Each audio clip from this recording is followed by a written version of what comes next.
Hey,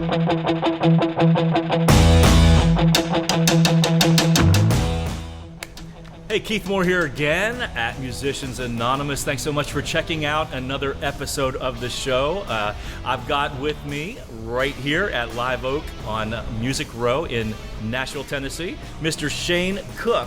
And wow. Shane is one of the nicest guys, but also one of the highest strung guys I've probably run into in a long time. He is full of energy. Good to see you. Hey man, good to Thank you for taking time out and tell them what just happened here. You know, we just got done an interview with another writer, and he said that who was down the street? Well, not down the street. Chris Young is next door right now, and I'm like, dude, let's go say what's up, get a picture with him, you know, see what's up with Chris Young.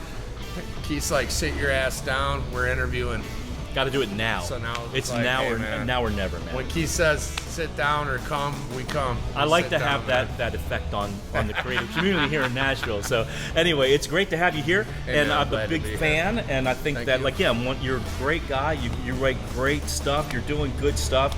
Tell us where you're from, how long you've been here in Nashville. What are you doing? What did you do back where you were at? Absolutely. Well, I'm originally from Wisconsin, West Bend, Wisconsin. Eau Claire, Wisconsin. Yeah. Kind of bounced back and forth. Total cheesehead, total Packer fan. Yeah.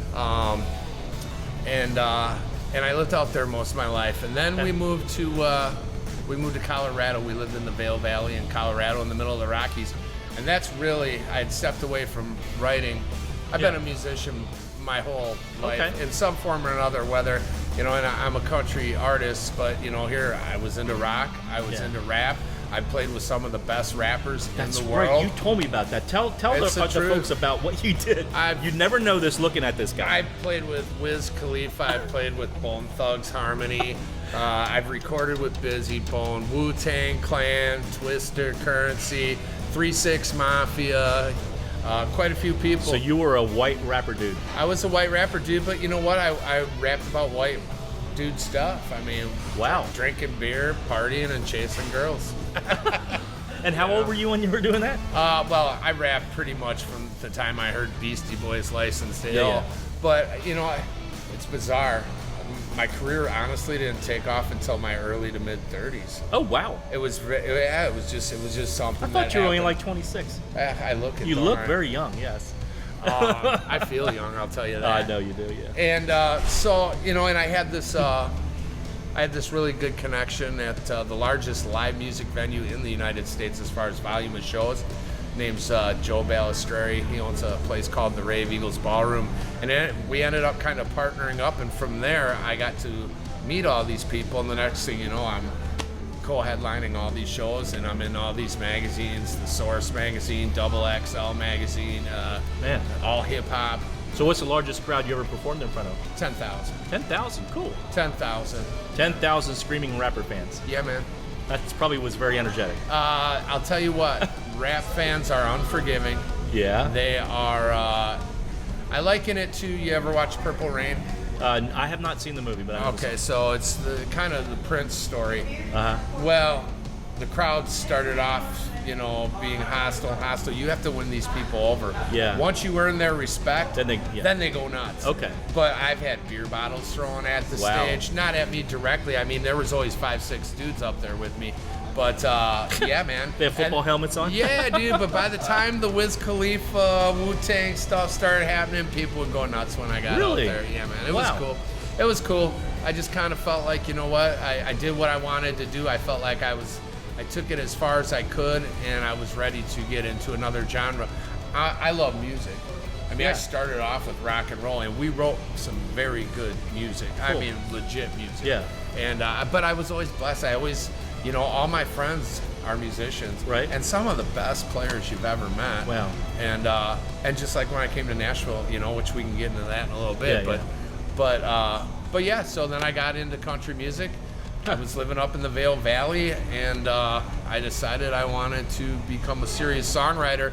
And I thought at the time I was a CEO of a huge national automotive marketing company. Right. And I thought, well, you know, I'll retire in 5 to 10 years. Right. Because I mean, we making a serious bank. Yeah. And I had Nashville in the back of my mind. Well, you know, I guess it's a podcast and we get real with people. Yeah. So my sister called me one day. I was standing on my porch and she hung herself. Oh no. Yeah, it was brutal. And so after that, I remember standing out there looking at all these big houses, and none of it had brought me happiness up to that point. Huh. And I'm like, you know what? I'm gonna do what makes me happy. I'm not gonna live for material things anymore.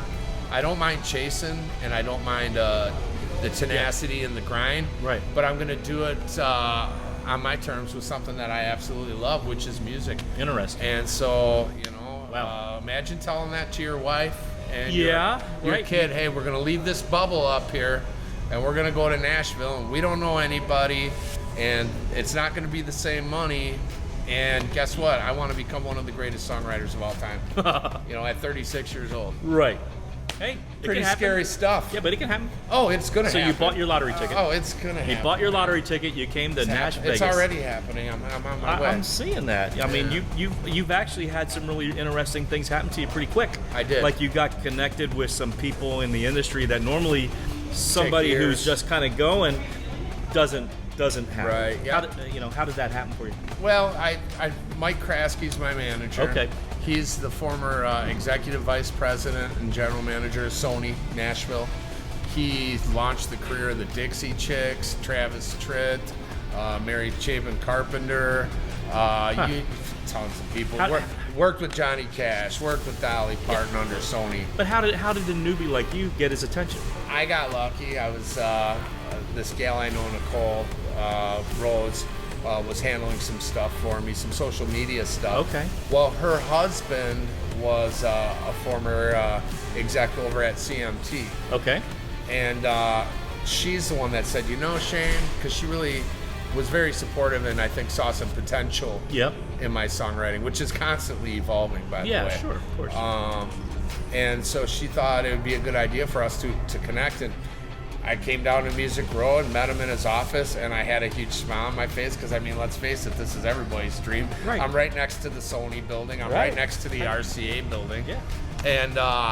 And he cracked this huge smile. And it was like we were brothers right away like that. He's You have that personality. He's a good dude. You are very good at making friends and winning people over. He's a good dude. So basically, he picked me up. He owns a company called New Vision Management. New Vision? Yeah, and he kind of just picked me up on a development deal. Yeah. To kind of help me brand myself. There's a lot that people don't understand that go into music. Obviously, the most important thing is that you have good songs. Of course. All about the song. And the best part about being in Nashville, and I'm not afraid to say it, in fact, my next single I didn't write, is I have a pool. We're in the town with the best songwriters in the world. Right. So you don't always have to write and record your own song. Of course not. There's publishers everywhere with stacks of songs. Thousands. Think about how many songs get written in Nashville a week. Oh, lots. Thousands. Yeah. And it's been going on for 30 years. 40, 50 years. Yeah, man. There are a lot of songs. So, you got styling. You got to get your social media straight. It's all part of it. Yeah, you've got website stuff that you and I talked about. But do you want to be an artist or a writer or both? And that's a good point that you bring up. Because as a writer, you don't need all that. You don't need all that. People ask me, that's what it's taken 3 or 4 months for Mike and I to really get direction because of that question there. What do you want to be? What do you want to be? Right. Are you a songwriter? Are you a singer? Are you a performer? Well, the shorter answer to that is I'm all 3 of those. It's like yes. Yes, and yes, and I want all that. Right. Do I want to record my own songs? Absolutely. Yes. Up to this point until Rolling On, they've all been my songs, your songs. and I've had success with them. Yeah. I had Summertime, which still has potential to crack. Yeah. I dropped that video a year ago. It's got 268,000 views. I think I had a $600 ad budget. Summertime? Summertime. Is it on YouTube? No, it's on Facebook at Shane Cook Music. Okay. And then Pesky Fly. Yeah, we've got, and then I dropped another one. Just these were taste testers. These are all going to be on my upcoming album. Okay. But I dropped one more. It was called Hung Up, and that got 180-some thousand. That's a lot of views. And I think I On spent Facebook? $300 to market that one. On Facebook? That's on Facebook. Wow. So Were you doing boosting? That's what I'm saying. I spent $600 on so you did boosting, Facebook boost. and then you have to. Well, how much at did least you- $50. How much or did you do a $100. day? $5 a Yeah, day yeah, for yeah. like 2 months 2 on months. summertime, and $5 a day for a month on. Yeah. So he's for little to no money. doing the boosting so that he can get on people's news feeds, because Facebook now, if you don't pay for something, it's more than likely you're not going to get on people's news Well, feeds. and that's how you get followers, because every Right. time someone likes one of those posts, Right. Ding. it gives you a reminder to invite them. Invite them. And in 1 year, I went from 0 fans to almost 10,000. That's amazing. In 1 year. Working it. Oh yeah, hopefully that'll be up to 100,000 after I launch this new album. Yeah, I'm man. pretty excited. Are you? Yeah. So. Well, good. I mean, so you came to Nashville. You made a great relationship. He's been helping you out. It didn't happen at first. No, of we course kind of not. skipped some things. I Oh. came down here with a band. Oh, The name of my band was Country Band. And country band. Country Hey, band. That's good branding. I thought it would be just Country so simple band. that Yeah. it was a trip, and Yeah. people loved the name. But the problem was, as we started to deal with people in the industry. People might think it's a little hokey. Well, no, they didn't even think it was hokey. They're like, dude, if somebody goes to Google and types in country band, you're gonna show up on the 100th page. Right. You'll never come Yeah, up. it'll be unless all you pay Luke a lot of money to Combs, Luke Google. Bryan. Yeah. So the band and we had a meeting. I had a different. I don't know if Guy. you want to call them managers Right, at somebody, the time, advisor. but they were like, we need to change it, and we needed to change it to Shane Cook, and the guys were all great about that. But what happened was, one of them was my best friend. His name was Justin. And all these videos, you'll see a dude with either a bandana on his head or a Yeah. cowboy hat playing the slide guitar. Yeah. That was Justin, and I loved him to death. Well, he had 2 small kids back Couldn't in Idaho. come, couldn't come. Yeah, it lasted about 4 months, man. And as a parent, he just was like, dude, you I can't do this. That's so hard. And so all So the plans that we had made, it was kind of like I had to go back and say, okay, well, I'm in this to win this. And I had to just keep going. And how I got through that, because that's pretty, Hard. it was pretty hard to go through. Yes. I you're just kind of- lost my sister about 6 months prior Yeah. to that. I was just going through a lot, and then to lose him, it was brutal. Right. But how I plowed through it was I kept writing songs. Keith. Gotcha. I just kept writing song after song. I'm not talking 1 a week. I'm talking 2, 3. And I just kept writing, and as I keep writing, I just kept evolving. And now it's finally getting to the point where the songs are getting good. Getting good. I mean, good. Good. In my opinion. And I think Summertime's a But great does song. that I think- matter? It does. Ah. It does matter, because you can have all the money behind you in the world. Yeah. If the music ain't good, the people will see right through the rest of the bullshit. Right. So the music's got to be good. Now here's the other thing this developing thing as finding who you are as an Yeah, artist. right. Is there's also this fine line. When I started off, I was really deep embedded in old school country roots. Yeah. And then when I got to Nashville, Bro country. yeah. Yeah. And then when I got to Weird. Nashville, you have what some people call pop country, Yeah. modern country, Right. new country. Yep. And so where I was at was, I'm not too far to the right. I'm not too far. I need to find a place to be in the middle, Yeah. where I can appeal to everybody. And I think I'm real close. Oh, cool. I'm close, man. Well, good, man. Well, I and know- I'll get there. I'm not even worried about it. So have you? What's your latest release, like video wise? You said My last release was a year ago. The last one was hung up. Now, Hung Up. I head to Austin, Texas next week Oh. to film my next video. That's wow. where we're shooting it. So who's bankrolling this whole thing? I've been bankrolling up to this point. Did you? Well, you did make a lot of money. So did you save I money did. before you came here? I did make a lot of money, and Good. But I mean, you are spending. That only lasts so long. I bet you I've got $100,000 in this thing in 3 years, Ooh. between the traveling and Yeah. the this and that. Yeah, so I you- think I've got 20 songs in a studio. You know what that costs. You know Oh, what that heck is. You're yeah. a producer. Yeah. So just do the math. Just add that alone. That doesn't That's a include lot of the money, professional man. mixing, mastering. Right. But the fact is it was a learning curve, and that was my college. Out of Right. those Oh, 20 so songs, college. 3 or 4 will probably ever I see like the that. light of day. Yeah. You know what I mean? Yeah. So that investment you felt was like your training. That was my education. 'Cause That you- and coming down here and doing all these songwriters things. I've been blessed. I played the Basement. Yeah. I played the Bluebird 2 or 3 times. I Cool. played all those places. Yeah. You got Deb Champion up at Commodore. I Yep, played yep. the Commodore several Yep. times. I played all around town, and that's your other school. So there's all these different schools. Right. You know what I mean? But you're a student. And I'm a total student of the craft. Do you like to listen to hit songs and dissect them and find out what makes them the hit? That's where I'm at now. Okay. But before I got to that point, I was so afraid that I would just be another duplicate if I did that, that I wanted to find my own style and my own sound. Okay. And I don't sound, we mentioned Chris Young, I don't sing like Chris Young. I probably sound more like Hank Jr. at some points. But I'm more traditional. But the music and the way I play it is probably more towards the new style. Yeah. I've got some buddies, dude.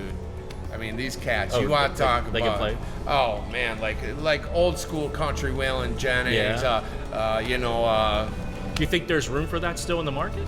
I think the pendulum is slowly swinging back. I don't think it'll ever go back totally to that old school. Right. At some point, you have to modernize your sound a bit. Let's face it. Are you going to put finger snaps in your songs? And Never. No finger snaps. You don't like the finger snaps? In the I'm not class? the finger snap. That's. But you know what? I don't hate on it either. Yeah, that's the reason why I say that is because there was this big article that a lot of the writers were looking at, and they were saying like we got to stop doing the hand claps and the finger snaps instead of snare drums. Like they're using like loops and drum machines in country music, which is like a serious no-no. That's a serious no-no. But let me tell you something. The guy who plays drums on a lot of my tracks. So you got a clap thing. No, dude, but you know what? Here, he played drums on every George Strait record. Right. You ever hear All Day Long by Garth Brooks? Yeah. He played drums on that. Big dog. Old school. His name's Eddie Bears. Yeah. Old school cat. Has played drums on over 100 gold, silver, and platinum records. Wow. Check it out. He told me what we're talking about right now. Yeah. He's like, we were at a recording session. He's like, okay, man, I got to go. We were bullshitting in the parking lot for like 30 minutes after the session. Great guy. Yeah. Has a residency at the Opry. Okay. Anytime you go to see the Opry, a lot of times those people don't bring in their own bands. They use the Opry band. Right. And so he's the guy? He's the guy. Wow. And so... That's a good gig. So, but what he told me is, he's like, Shane, you have to evolve. Because I asked him how he felt about that. Yeah. Drum machines, loops. He's like, if that's what my client wants, he's like, I give him that. I mean, he does some of it live and then some of it with machines. Of course, You know how it works. And blend it together. But he's like, it's called survival, Shane. If you want to work in this town, you got to evolve and you got to stay up with things. So there's always that fine line of, am I selling out or do I stay true to my roots? I think there's somewhere in between you can settle. Gotcha. Yeah. And then you just got to find yourself. That could be a little bit of a... Yeah, it is. And it has been. And I think that's why, here, I thought this album was going to drop into December. Yeah. We're in July, man, almost here. So you're 6-7 months out? I'm 6-7 months. You're still working on it. And we're still working on it. Like I said, I mean, here, Robbie Turner, who produced 6 of the tracks coming up. 1, maybe 2 will make it. Robbie Turner was Waylon Jennings' pedal steel guitarist. Yeah. He played for the Highwaymen the whole time. Wow. Chris Stapleton played for Chris. Yeah. He's the one that called Chris's Traveler album. Great player. He's the one when they were recording it. He called it. He's the one that said this is going to change country music, Chris. Wow. And everybody thought he was full of shit. And then the album dropped, and what Boom. happened? Yeah. Chris Stapleton. Right, dude? Yeah. Everybody knows the name. But you know and I know that Chris wrote probably 18, 20 hit songs before and then recorded it for other artists before he was But he was grinding it for years. Yeah, man. So he was doing this kind of stuff. Wasn't his big thing didn't Justin Timberlake call him on stage? Is that who it was at some award That's show? what broke him. That's what broke him, was singing with him. That's what got him the exposure. The exposure on national TV, big time. But mind you, he was a multimillionaire before that from all those hit songs. So he was primed. Oh yeah, he was primed and everybody wanted him. See, stardom doesn't just happen. No. I mean, it's not like overnight, man. This is like works for years. You know, and they say Nashville's a 10-year town, and you've only been here how long? I've been here a little over a year. So, but it seems to me like you're fast tracking it. Well, you got to remember again. I mean, I did music on and off for 20 years. Right. Man. So yeah, but not in this genre. But not in this genre. No. But you know what? I threw everything but the kitchen sink at it. And like I said, I sat home and I, instead of going to work and say going and do one of these big automotive sales that pay me a lot of money, I sat home that week and wrote 3 songs. Okay. And nothing might ever come of those 3 songs, but guess what? You're working it. It was college. It was like writing a term paper. When you write that term paper in college, you're never most likely ever going to even need that again. Right. or love the it. information that you wrote down. Yeah. But it was the process. That's really It's all good. about the process, And brother. are you hearing this, folks? Because this is a pretty wise guy here. I mean, that's the thing about it is, you have to be extremely driven if you're gonna like make it, or whatever making it. What is making it to you? I think making it to me will be when I can earn a living doing music full time. That'll be earning a living to Okay. me. And do you have a dollar number in mind? I do. You do? I do. What is it? 5 million. 5 million. 5 million. Okay. It takes it here. Yeah, I learned. And you're not going to stop till you get that. I'm not going to stop. I won't stop, and I think everybody watching this that knows me knows I won't Right, stop. right. I mean, here in order to make it in anything, and I don't care if it's music, I don't care Any if business. it's business. Yeah. And let's face it, music is a It's a business. business. That's why they call it the music business. That's right. First off, They if don't you're call it the not music hobby. if you're not willing to invest in yourself, Yeah. I promise you, nobody will Never. ever invest a dime in you. Yeah. And here, let's face it, because of streaming and the way music is distributed now and purchased, it isn't like when we used to go out and pay $12.99 for an album. Right. The profit margins are so small that these record companies, they really want you, and this isn't in every case. Right. There's always that prodigy or that Yeah. they spot that talent. That outlier. Yeah. Yeah. But for the most of us, they want your business already established with the proven track record. Yeah. They want you to have 100,000 followers. Oh, yeah. They want you to have a proven sales Yeah. and distribution. And so that's the way it is. Well- and so but the sooner you realize that, Yeah. the better off you're going to be. Yeah. And if you're not willing to do all those things, I'm telling you, and I hate to say it, Yeah. and maybe you're just doing it for the love of music, and I dig that That's too. fine. But if you're really hell bent on making it in the industry, you got to have money, or you got to be able to find money. Right. You have to have you got to be driven to the point of no return, where all you think about Right. is. I used to work for this guy named Ernie von Schledorn. Yeah. He's an old World War II German. And he was a Nazi, believe it or not. But he was 16 and they forced him in. Gotcha. So he came to the United States in the early 50s. Could not speak barely any English. His wife not his wife at the time, worked for the State Department. Okay. Check this out. Wow. This guy comes and starts selling cars. Became the #1 Buick salesman in the country by his second year of car sales. He was selling 60 to 70 cars by himself a month. Whoa. Next thing you know, Buick came to him, gave him a store. Next thing you know, I think he had up to, I don't know if he had like 12 stores at one time, whatever it was. He ended up being like, in the history of Wisconsin, like the 52nd richest dude. Wow. Which Wisconsin's been around, and there's some big industry there. There are, yeah. And A lot of cheese. And he was just lots of cheese. And but his EVS, Ernie von Schledorn. So he was such a grind master, Yeah. and this is the guy that I learned from. That his initials EVS to us didn't mean Ernie von Schledorn. It meant eat, work, and sleep. Eat, work, and Eat, sleep. work, and sleep. Because he was a German guy, but that's all he. That's hilarious. Go work for 12 hours, get your butt home, eat, go to bed, get back here in the morning, Grind it. grind it again, and we did that, man. And it was Wow. It was a good life lessons, good life lessons. Yeah, so you're real big into work ethic. I'm all about work. You're like, you gotta grind it, crack man. the whip. You know how hard it is? How many people move to Nashville a year to be stars? Lots. And I see so many people that I follow on Facebook that I think they're talented as hell. Yep. More talented than me, to be honest. And you see them Just kind of, fold in the towel, man. Yeah. Well, they feel like they're not going anywhere, but you got to be good at networking. Yep. You got to get out and do these Nashville Rising song showcases. Yep. You have to get out and go to the writers' nights. You got to be willing to go into the writers' room. That's the other part of the college is Yep. those writing rooms. Oh, yeah. boy. Yeah. I've had some songs that I had 3/4 of the way done that would be nowhere near where they are had I not went in and brought that song into the room with an experienced, seasoned writer. Mm-hmm. And let's face it, there is a formula. yeah. Oh, yeah. There's a formula and a right way to write a song and Oh, a yeah. wrong way. Yeah, yeah. And if you can grab their attention from to me, those first Top line. 2 to 4 lines are the line. most important. Yeah. But if you can grab them there and keep their attention Yeah. until the music stops Yeah, at yeah. the end. Right. Yeah. But you've only got about 3.5, 4 minutes to If- do that if max. that, if if you that, go longer than 3, and you're yeah, done. Yeah, 4 minutes. Anything over 4 minutes, you'll never see the radio. You'll never see the radio. Yeah. I think Luke Combs had one, and it was 4 minutes and 20 seconds, and that was like a big rarity. You know what I mean? This fly's killing us, man. Yeah, man. It's been here. This fly's been on camera all day long. Just getting everybody. Well, get them, man. Anyway, so that's awesome.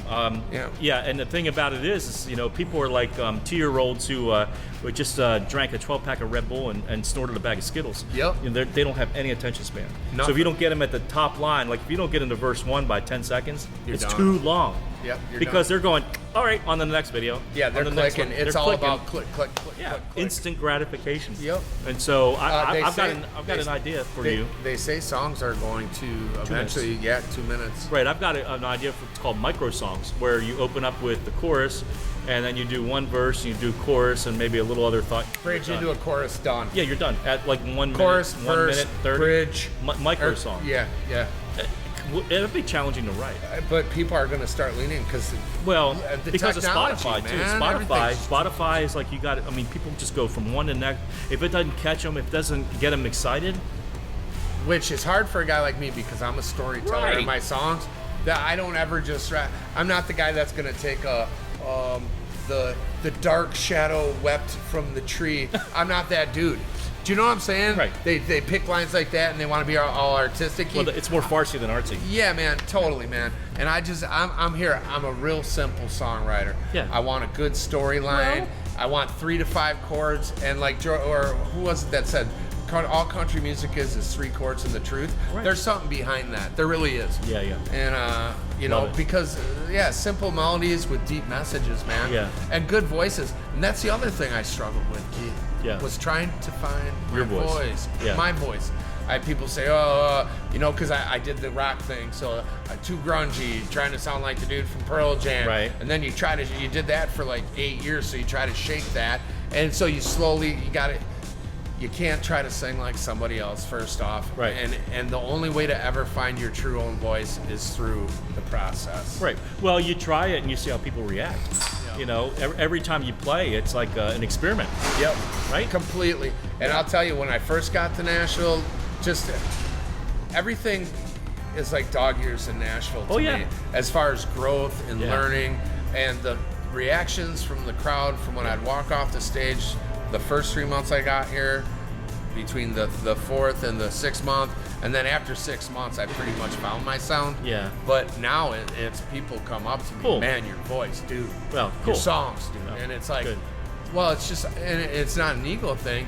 It's a affirmation, reaffirmation, whatever you want to say about you're going the right direction. Going the right direction. You're touching people. Right. You're moving people. Yeah. And isn't that what music's supposed to do? Is move Yes, people? of course. It's supposed to tap into some kind of Something. nostalgic thing. Remind you, like how that one smell all of a sudden you think back to being in the hallway in 8th grade when you Never know. kissed Cindy Lou or whatever.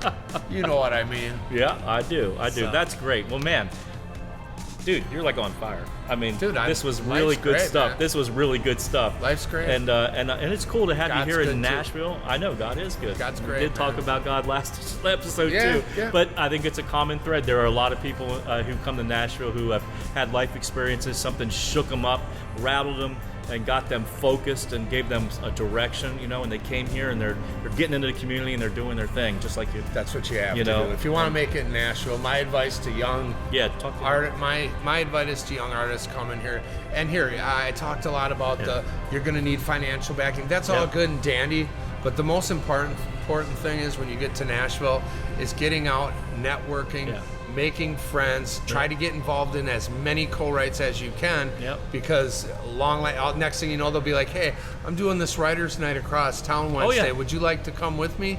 Would you like to perform? And the next thing you know, through all this networking, you're doing it. hey, that Ava Page is a good example of that. Ava Page, That girl is on fire. What, On she's fire. 16 years old? 17? She's been coming to my contest for years. Yeah, man. She's been playing the George. She plays everywhere. She's writing with everybody. That young lady's Working it hard. I'm telling you, she's gonna Well, make it. there's a bunch of them in town that are doing that I know of. You know, I've gotten to know over the years, and you have a ton of them at your showcase. Ton of them at my Every showcase. time I come out there, I'm there's 5 or 6 that usually will blow me away. Oh, yeah. I'll be like, oh man, I gotta go out and follow that. Now you're in trouble. Anyway, That was a good learning experience too. I know you want to cut this short, but no, that was a it's great learning eye-opening experience. because you come in thinking that you're hot poop, and then all of a sudden it's like that first time I went on, Yeah. I'm thinking, I got this. I got this. Yeah. I went into my second verse, and and you're I like- just wrote the song 2 weeks before. I forgot the line. The rest of the song, I killed it. But Well- the judges are watching all this. So then you learn the next time you come, be prepared and bring the right song. Like that one time you were telling me, dude, they don't want to hear love songs. They're looking for more upbeat songs. more upbeat. So, you Yep. never know. I mean, it could be a love song, but it better I got be to a make it to the darn good love semifinals song. my second round. Yeah, that's right. So, and I'll probably compete again. 'Cause you better. know what? It's a good time, man. It is. It's fun. It's a fun. good time. The And, place is always packed. always packed. Always So, packed. Yeah, if you ever want to watch a show, right now they're on Tuesday nights and at 7 o'clock Central Time. You go to nrslive.com and you can check it out and check out NashvilleRisingSong.com. It's something that I created 10 years ago for songwriters. Give them a stage at a great venue right here on Music Row Phenomenal. at Live Oak, right on Music Row, and it's so much fun. So check it out, dude. I better cut this short and Absolutely. appreciate you very much. Where can people man. find your music again? You can find me on Facebook and Instagram at Shane Cook Music, and be watching for my next single and my next video release. Cool. For a song called "Rollin' On." It's a great song. Rolling on. Great song. All right, well, we're going to roll on, man, and finish this show. Thank you again for watching Musicians Anonymous. Appreciate your time. And let people know about the show. Just send them to our website, musiciansanonymousshow.com, or the Facebook over there. And I started a Twitter, got that going, and also started an Instagram. So we've got it all going on, too. So thank you again. We'll be back with another episode real soon right here at Musicians Anonymous. Thank you. Be good. Bye.